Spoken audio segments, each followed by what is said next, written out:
Le Seigneur soit avec vous.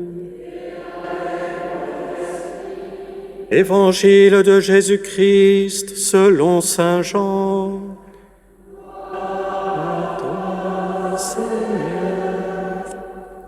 En ce temps-là, Jésus se manifesta encore aux disciples sur le bord de la mer de Tibériade, et voici comment. Il y avait là ensemble Simon-Pierre, avec Thomas appelé Didyme, c'est-à-dire jumeau, Nathanaël de Cana de Galilée, les fils de Zébédée et 2 autres de ses disciples. Simon-Pierre leur dit « Je m'en vais à la pêche ». Ils lui répondent « Nous aussi, nous allons avec toi ».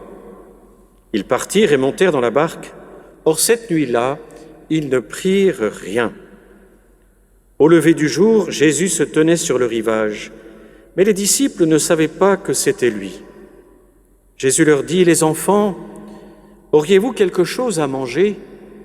Ils lui répondirent « Non ». Il leur dit « Jetez le filet à droite de la barque, et vous trouverez. » Ils jetèrent donc le filet, et 7 fois ils n'arrivaient pas à le tirer tellement il y avait de poissons. Alors le disciple que Jésus aimait dit à Pierre « C'est le Seigneur ». Quand Simon-Pierre entendit que c'était le Seigneur, il passa un vêtement, car il n'avait rien sur lui, et il se jeta à l'eau. Les autres disciples arrivèrent en barque, traînant le filet plein de poissons. La terre n'était qu'à 100 de mètres. Une fois descendus à terre, ils aperçoivent disposé là un feu de braise avec du poisson posé dessus et du pain. Jésus leur dit « Apportez donc de ces poissons que vous venez de prendre. » Simon-Pierre remonta et tira jusqu'à terre le filet plein de gros poissons. Il y en avait 153, et malgré cette quantité, le filet ne s'était pas déchiré. Jésus leur dit alors « Venez manger ». Aucun des disciples n'osait lui demander « Qui es-tu » Il savait que c'était le Seigneur. Jésus s'approche, il prend le pain et le leur donne, et de même pour le poisson. C'était la 3e fois que Jésus ressuscité d'entre les morts se manifestait à ses disciples. Quand ils eurent mangé, Jésus dit à Simon-Pierre, « Simon, fils de Jean, m'aimes-tu vraiment plus que ceci ?» Il lui répond, « Oui, Seigneur, toi, tu le sais, je t'aime. » Jésus lui dit, « Sois le berger de mes agneaux. » Il lui dit une 2e fois, « Simon, fils de Jean, m'aimes-tu vraiment ?» Il lui répond, « Oui, Seigneur, toi, tu le sais, je t'aime. » Jésus lui dit, « Sois le pasteur de mes brebis. » Il lui dit pour la 3e fois, « Simon, fils de Jean, m'aimes-tu » Pierre fut peiné, parce que la 3e fois, Jésus lui demandait « M'aimes-tu » Il lui répond « Seigneur, toi tu sais tout, tu sais bien que je t'aime. » Jésus lui dit « Sois le berger de mes brebis. Amen, amen, je te le dis, quand tu étais jeune, tu mettais ta ceinture toi-même pour aller là où tu voulais. Quand tu seras vieux, tu étendras les mains, et c'est un autre qui te mettra ta ceinture pour t'emmener là où tu ne voudrais pas aller. » Jésus disait cela pour signifier par quel genre de mort Pierre rendrait gloire à Dieu. Sur ces mots, il lui dit « Suis-moi ». Acclamons la parole de Dieu. Jésus.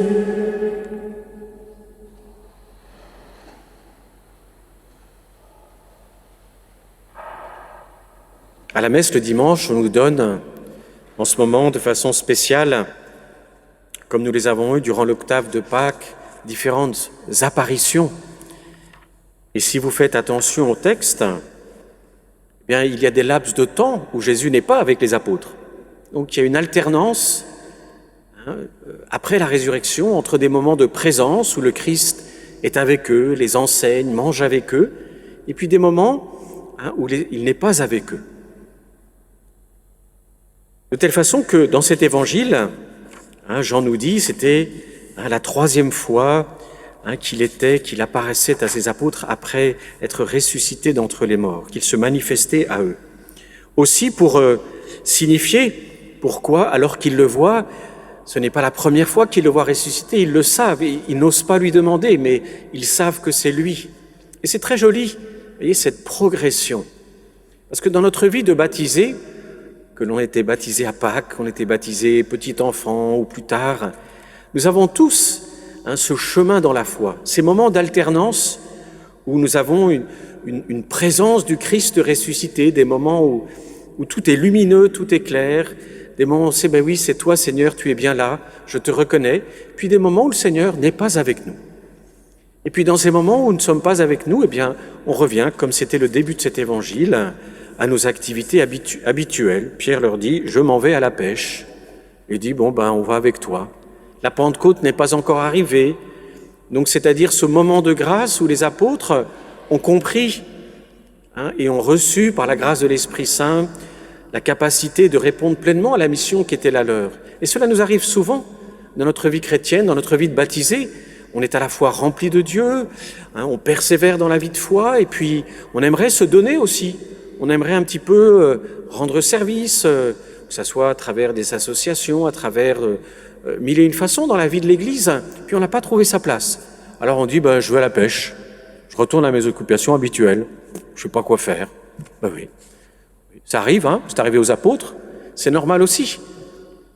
Et c'est intéressant de voir qu'il y a des temps qui existent comme cela. Parce que nous, parfois, on a une compréhension, voyez, de la vie chrétienne, par moments, un peu à flux tendu. C'est-à-dire qu'il faudrait que toutes les choses se succèdent les unes après les autres et que, une espèce d'idéal qui n'existe jamais dans la réalité. Donc c'est bon pour nous d'accueillir ces temps de présence, ces temps d'absence, ces temps où on sait, où on saura ce que le Seigneur veut pour nous, puis ces temps, on est désemparé, on ne sait pas quoi faire, parce qu'en fait, on se sent bien dans cet évangile qu'ils ne savent pas quoi faire. Donc ils retournent à la pêche, à leurs activités habituelles. Ça fait partie de ces moments. Et accueillir le mystère de la résurrection, je vous le disais, ça va être accepter aussi que les choses se font progressivement. Et c'est par étapes que le Seigneur, en apparaissant à différents moments aux apôtres, les a confirmés dans la foi. Et on sent bien qu'il y a eu, à travers toutes ces différentes annonces qui sont passées d'abord par les saintes femmes, ensuite qui est passé par les disciples d'Emmaüs, puis c'est Pierre, et puis il y a eu tout un devenir. Il y a eu tout un devenir dans la foi des apôtres. Il en est ainsi pour nous. Oui, nous sommes baptisés et en même temps, nous sommes en chemin. Oui, nous sommes sûrs de la résurrection du Christ. Oui, quand nous le recevons dans l'Eucharistie, on dit, mais c'est toi Jésus, cette hostie, c'est toi. Caché sous les apparences du pain, mais c'est toi que je reçois. Et pourtant, il y a des moments où on ne sait pas quoi faire, avec soi-même, avec ceux qui sont autour de nous. Et la vie chrétienne implique des temps de recherche, des temps de grâce, des temps où on sait, des temps où on ne sait pas. C'est pour ça qu'il est important, dans la vie chrétienne, c'est quelque chose que j'aime souvent à dire, du reste, plutôt quand on parle de personne à personne, l'importance de la persévérance. Persévérer, vivre notre foi chrétienne en acceptant qu'il y a des moments, comme les apôtres au début de cet évangile, c'est pas très reluisant, on a l'impression qu'on l'est plutôt dans l'habitude. C'est pas grave, on continue son temps de prière, on continue sa lecture de la parole de Dieu, on continue ses temps de louange, on continue, vous voyez, cet approfondissement de la foi. Tout ne se fait pas toujours, vous voyez, dans la gaieté. Il peut y avoir une joie au fond du cœur, parfois il peut y avoir de l'aridité, puis parfois quand on traverse des moments plus difficiles, on reste un peu parfois dans la tristesse, on peut être aussi dans des formes d'amertume, suivant ce qu'on traverse. Et pourtant, dans tous ces moments-là, on est invité à accueillir progressivement dans nos vies le mystère du ressuscité. Vivre la résurrection, c'est l'accueillir dans l'aujourd'hui de notre vie.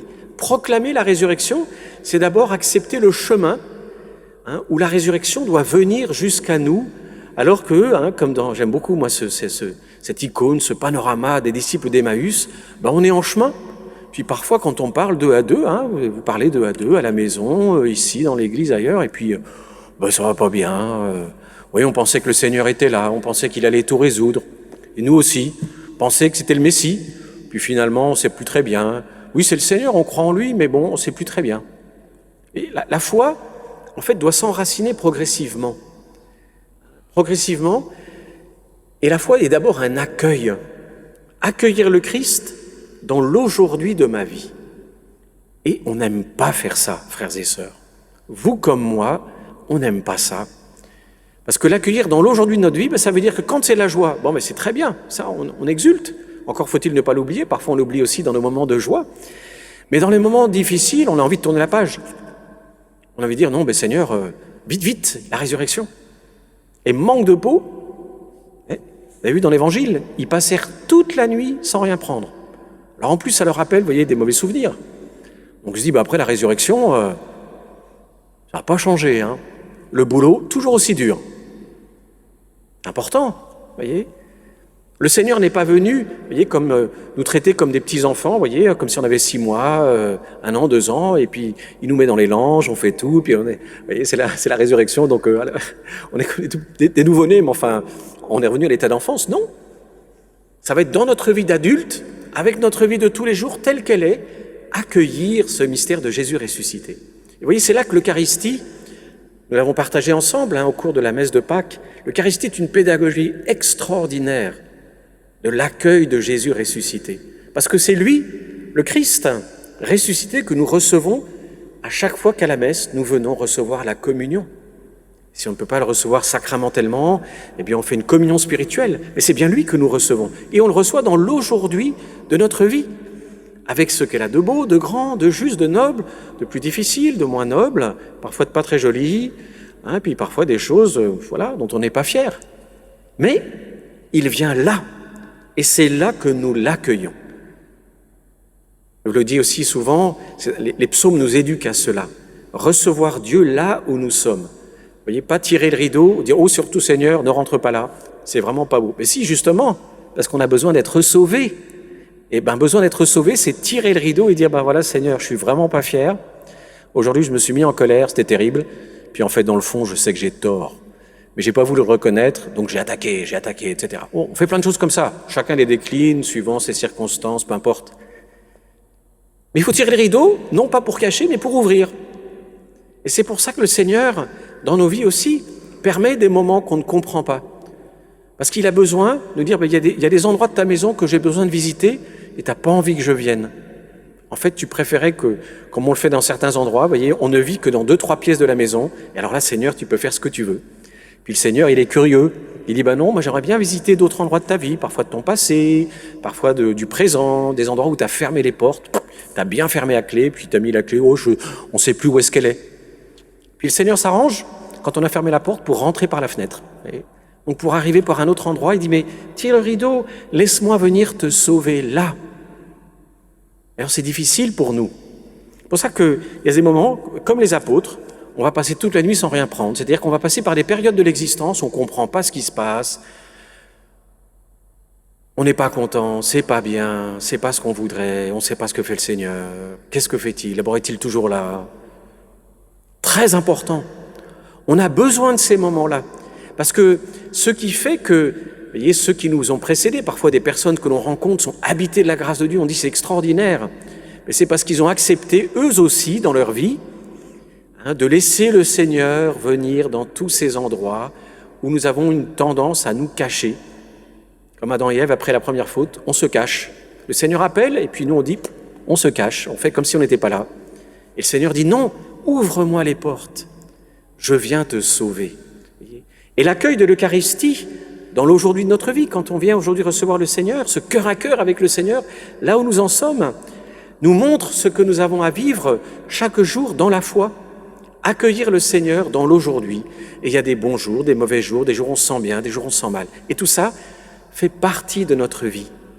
En fait, la transformation du chrétien, les orthodoxes aiment parler de la transfiguration du chrétien, c'est une parole qui est forte, va se faire par une sorte d'alchimie où il faut régulièrement descendre dans ces endroits que nous n'aimons pas avec le Seigneur. Et c'est ça, pour ça que, vous voyez, cette fresque des disciples d'Emmaüs est si importante. C'est qu'en fait, nous, on a besoin d'apprendre à inviter le Seigneur. Inviter le Seigneur dans ces conversations à 2 ou 3 où on est un peu désabusé, ou bien dans ces soliloques, on parle tout seul, on est désabusé. Invitez le Seigneur et dire, Seigneur, tu vois, aujourd'hui, je parle tout seul et je ne suis pas content. Eh bien, je t'ouvre, Seigneur, le fait que je ne suis pas content. Je t'ouvre, Seigneur, le fait que je ne comprends pas ce qui m'arrive. Je t'ouvre, Seigneur, le fait que j'ai rencontre avec mon patron, ça s'est mal passé, je ne comprends pas pourquoi. Je t'ouvre, Seigneur, ce moment de mon existence où je me sens plus fragile. On laisse le Seigneur venir à nous là. On le laisse habiter avec nous cet endroit. On accepte, comme les disciples d'Emmaüs, de faire un long chemin, parce qu'ils ont quand même fait à peu près 11 kilomètres, avec le Seigneur là, dans ces endroits-là. Comme le dit le psaume 22, « Si je traverse les ravins de la mort, je ne crains aucun mal, car tu es avec moi. » Donc faire l'expérience de la résurrection, c'est faire l'expérience que même quand je traverse les ravins de la mort, tu es avec moi, tu es là, et donc je ne crains rien. Alors demandons cette grâce, voyez, d'accueillir et de comprendre que pour nous, ce mystère pascal, si on a besoin de ces 50 jours du mystère pascal, justement, c'est pour prendre conscience de l'importance de vivre ce temps de résurrection, année après année, pour approfondir l'accueil de Jésus ressuscité dans nos vies. Approfondir l'accueil de Jésus ressuscité dans l'aujourd'hui de notre vie. Alors que le Seigneur nous vienne en aide, chacun, chacune, là où nous en sommes, et surtout que, nous soyons, à la suite du pape François qui nous a invités par ce jubilé de l'espérance, que nous soyons forts dans l'espérance, que le Seigneur est toujours avec nous, toujours près de nous. Amen.